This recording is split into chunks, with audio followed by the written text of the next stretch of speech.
Ya mawulire nga galaga nti olunaku olwaliro bannabukomansimbi beekalakaasizza nga baagala Pulezidenti omulonde Robert Kyagulanyi Ssentamu ne Generational Loop Joel Ssenyonyi baveeyo babeetondera obutasukka ssaawa 24 olw'okuvaayo nga tuli mu Lumbe Kawoko ne banenya omubaka waabwe Veronica Nannyondo ku ngeri ye yeeyisaamu mu biseera eby'okuŋŋaanya emikono Jasensa motion kuteesa ku bubbi obwali bugenda mu maaso mu Parliament nga n'ekyali kisinga kye kyaba Commissioner wa Parliament okwali n'eyali owaffe Mathias Mpuuga Nsamba okwegabira akawumbi akamu n'obukadde 7 mu bumenyi bw'amateeka.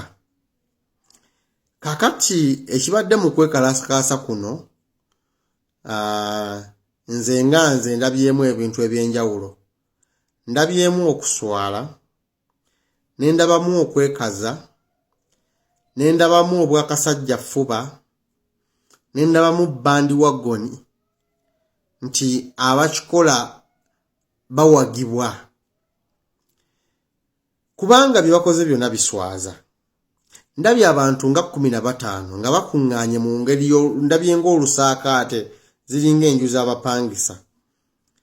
Nga tebali ku nguudo wabula nga bali mu kisaakaate mwe bakuŋŋaanidde.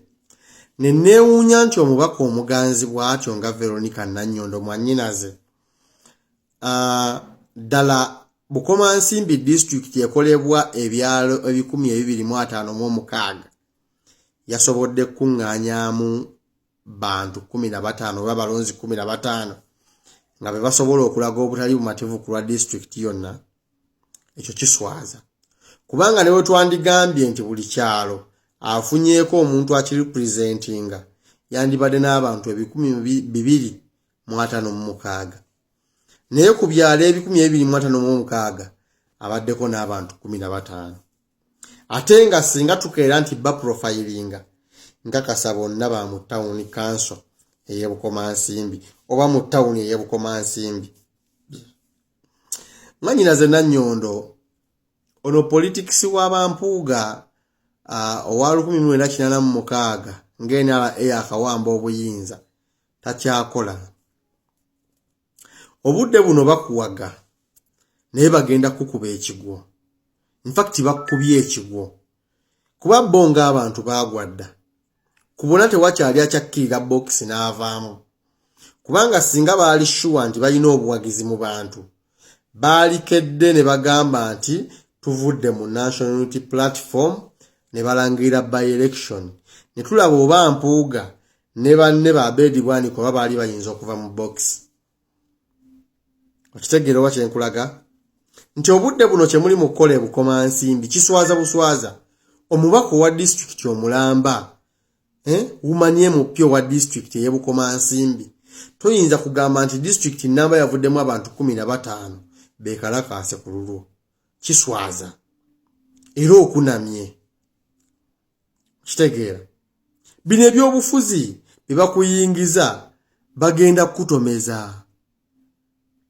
Oba bakutomeza kuba tebigenda kukola. Era nze neewuunya ne rediyo ezibipika. Kituufu Masaka mulimu bannamawulire be tumanyi obulungi nti bakolera kampu ya Honorable Mpuuga. Ekyo kimanyiddwa era tubamanyi nti gundi ne gundi ne gundi ne gundi. Tubamanyi. Be bafuba okupika kino. Naye idea gye muliko nkyamu. Kuba egwiriddewo from day one. Kati naawe mwannyinaze finito.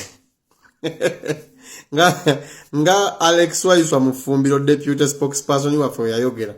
Naawe oli finito. Weegasse kubali abangi abaagwedda. Wane Masaka. In fact mugweta Masaka. Buli agenda okugezaako okwaŋŋanga President Kyagulanyi omwolekeza obwanga. Ebibyo bibi. Kali naawe bakuwokesezza. Olwedde tobadde mulungi ku ground. Kati bagasseeko okukozesa ensobi nti weekalakaasa. Weekalakaasa kuki? Wagenda mu Parliament ng'olina ebisaanyizo ebiraga nti wasomako. Kyogamba wasayininga ku lupapula lwa attendance list nga tosomyeko biri waggulu ku mutwe. Bino biswaza kuba abasinga bommwe muludde mu Parliament. kati gwoli ku kisanja kyakubiri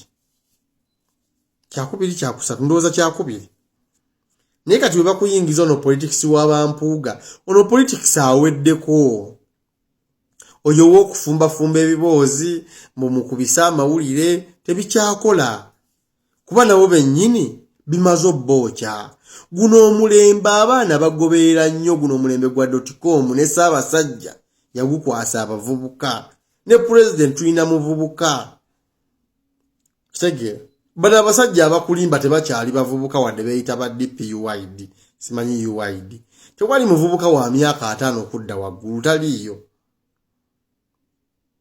bwokesa era kati gwowedde olwedde osangiddwa ng'abaana bayambadde bannakato Shakira Kalumba bayambadde dde entebe yo bajagala kati abaate omuganda agamba nti okooye banyaga abaana bayambadde ddaba Shakira oli mu kutegeka kwekalakasa kwa bantu 15 district gy'okulembera ina population y'abantu bameka oba ina abalonzi bameka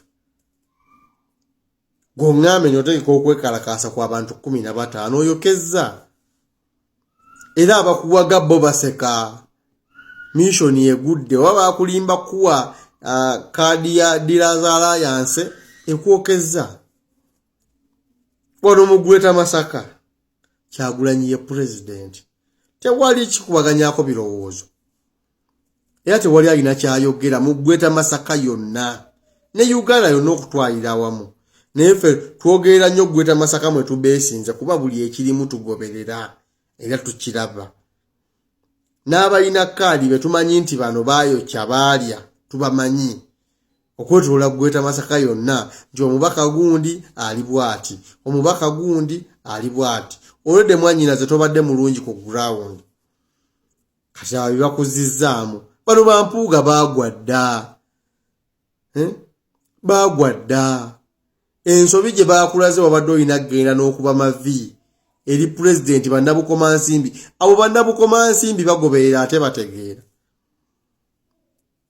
bagoberera buli kyokola bakulaba era nsaasidde nnyo buli alabise mu kamera mbu weekalakaasa mwemaze ate mugenda kugamba ky'abantu bannabukomansimbi nga bategeera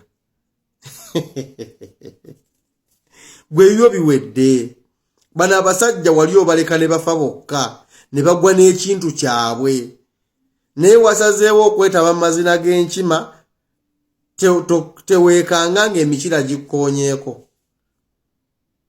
kewayingidde amazina g'enkima bano bonna amaanyi agabazza mu kalulu okuwangula naawe okimanyi Mpuuga yali tayinza kudda mu kalulu singa teyafuna kaadi ya Nuupu Abedi Bwanika ewaabwe eri mu kimwanyi yatwala mu kalulu ka 2016 nga yeesimbyewo okuba president yatwala abalonzi 15 ku polling station n'afunawo obululu busatu busatu 1 2 3 naye nga atuta abalonzi 15 ate okuva mu makaage kati be bakuwaga ne kaadi yammwe ya Dealers Alliance kikuwokyezza tewali agenda kwanukula president amulabe mukamwadde mu kalulu akayitemu ekyombalayirira tekijja kusoboka era buli akola ensobi gikole ku lulwo oba oli ku level ki Bannayuganda banyiivu Bannayuganda balina obulumi baganda baffe bakyali mu makomera bayite ba Olivia Lutaya bamaze mu komera emyaka 4 muli mu kuzannya twayogera dda wano president nga tannabyogera tubabuuza Mpuuga yava atya Kalangala byonna nga tubimanyi ife twatandika okuba Mpuuga 2015 ne watuvuma buli ekita ekyali kisaana n'ekitasaana 2021 ne tutta ku bigere kuba yali yeegasse ku president waffe ntukkakkana naye twali tumumanyi nti muyaayi era tali ku mulamwa gwa kununula ggwanga paka era ekisaana kyagenza okuggwako nga yeeyanise kati obudde buno anoonya baagenda nabo tekigenda mugwirawe yekka kati gwe Nannyondo owedde oyokeza ne luli obadde waggwa naye nga tonnaggwa bulungi naye kati otuuse we tukwagala